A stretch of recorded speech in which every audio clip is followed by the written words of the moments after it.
Hey gamers, lost access to the email tied to your Ubisoft account? Don't worry, I've got the best method to change it, even without that old email. Let's jump in. Step 1, go to support.ubisoft.com. You can't change your email directly without verification, so we're going to go through Ubisoft support.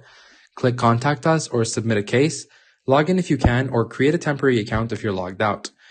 Select Account Management, then hit Email Change and explain you've lost access to your old email. Provide proof of ownership, include your Ubisoft username, the games you own, and any purchase receipts like Steam keys or order confirmations. The more details, the better. Submit the ticket and wait. Response times vary, but it's usually a few days. Ubisoft will verify your identity and update your email to a new one.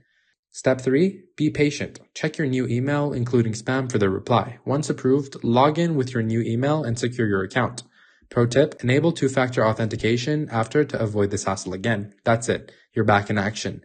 There you go, guys. This is the best way to change your Ubisoft email without access. Like and subscribe for more gaming fixes, and I'll see you in game.